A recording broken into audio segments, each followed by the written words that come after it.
The first time I saw her, the world around me was burning.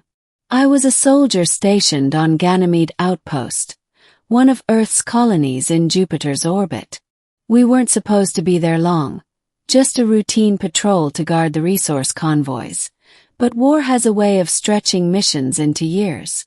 That's when the Irilians came. No one truly understood their motives.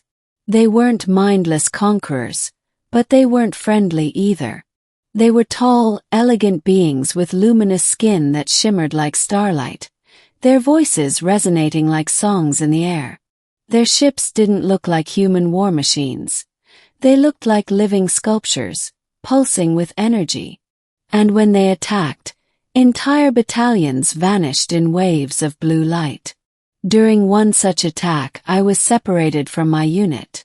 My pod crashed into the ice plains outside the outpost. My suit's oxygen tank was ruptured, the display flickering red. That's when I saw her, an Irilian standing over me. Her eyes weren't like ours. They weren't just a color.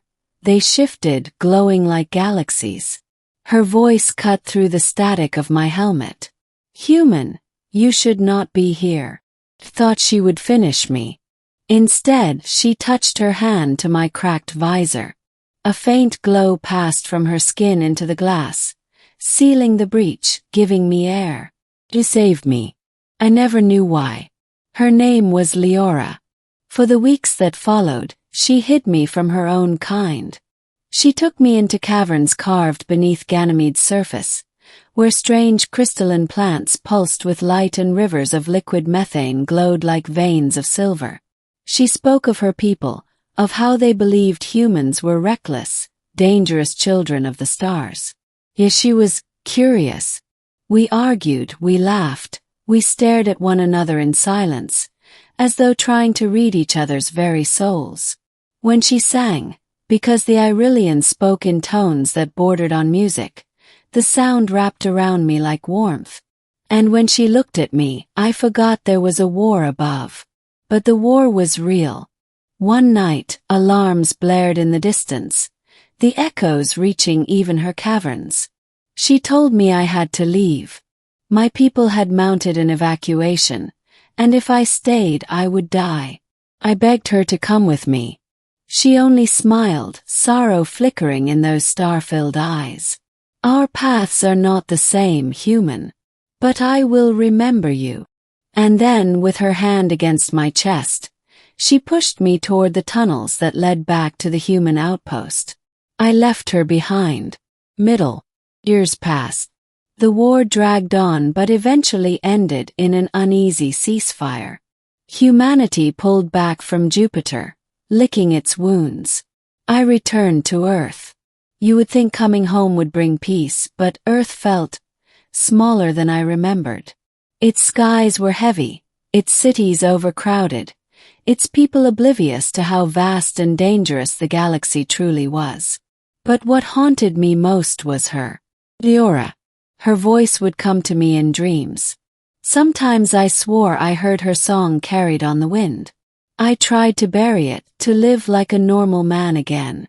I took a job repairing orbital relays, drank too much, kept to myself. Then one night everything changed. I was on my apartment balcony in New Manhattan, staring at the stars when the air shimmered. Faint hum rose, not mechanical, not human. And then she stepped out of the shimmer. Leora. Her luminous skin dimmed itself, as though adjusting to Earth's atmosphere. Her tall, graceful form was wrapped in something like woven starlight. But her eyes, those shifting galaxies, were exactly as I remembered. "Why did you leave me, human?" The words cut through me like a blade. My voice trembled. "Leora, how are you here? Earth is. This isn't your world. You shouldn't be here." "I searched," she said simply. "Across the void, across the echoes of war. I followed the path your ships carved through the stars. You left me, but I could not leave you. I didn't know whether to laugh, cry, or fall to my knees." "You don't understand," I whispered. "Our people, if they find you here. Let them, she said, stepping closer. Do you think I fear them more than I fear losing you again? Her hand brushed mine, and the years between us collapsed. For weeks, she stayed hidden in my apartment. I learned how difficult it was for her kind to survive on Earth. The air was heavy, the sounds harsh. She dimmed her glow so as not to attract attention. She fed on energy itself, drawing it from the electrical grid with a touch of her fingers. She was endlessly curious. She watched the rain for hours, marveling at how water fell from the sky. She studied Earth music, comparing it to her people's songs. She walked barefoot on the grass in the park at night, her eyes reflecting the city lights. But curiosity was matched by sorrow. Your people fear what they don't know, she said one night. If they discover me, they will not see me as I am. They will see only a weapon. She was right. I knew the Earth governments, the corporations. They'd want to capture her, dissect her, use her. And yet, despite all the risks, I couldn't ask her to leave. We fell into something more than companionship. The line between human and Irelian blurred. She wasn't just a memory anymore. She was here, real, warm against me at night, her voice whispering through the dark. But the universe doesn't let happiness last. The first sign came when the orbital relays picked up anomalies, energy readings far beyond human technology. The Irelians were searching, not for Earth, for her. Leora grew restless. Her glow dimmed more and more each day, as if the weight of hiding crushed her. Then one night I woke to find her gone. I ran through the streets, searching. I finally found her on the shores of the Hudson River, staring out at the water, her glow shimmering brighter than ever. They are coming, she said without turning. My people. They know I am here. Then we'll run, I said. We'll hide. She shook her head. You don't understand. They will not just take me. They will burn everything around me to ensure no trace of me remains. Your world is in danger because of me. I grabbed her shoulders, forcing her to look at me. Then we'll find another way. Together. I left you once. I'm not doing it again. Her eyes softened, galaxies swirling in sorrow. You would risk your world for me? I didn't hesitate. Yes. Ending. The day came sooner than I feared.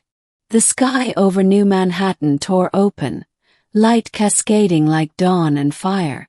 A ship unlike anything Earth had seen descended silently, vast and luminous. People screamed, fled, pointed phones at the sky. Governments scrambled jets, but their weapons were nothing compared to what hovered above. And at the center of it all was Leora, standing tall on a rooftop beside me. This is the end, she whispered. No, I said. It's the beginning. You can show them. Show them you're not a threat. Show them who you really are. She looked at me, and for the first time doubt flickered in her eyes. But then she stepped forward, raising her arms. Her body ignited in pure light, casting the city in silver glow. Her song rose. Melodies that were not human but resonated deep within every soul who heard them. The people below stopped running. The soldiers stopped firing. Even the ships in the sky seemed to pause. It wasn't a song of war. It was a song of sorrow, of longing, of hope. A song of love across the void. The ship above responded. Its lights dimmed, then pulsed in harmony with her voice. A message passed between them, silent, vast, incomprehensible.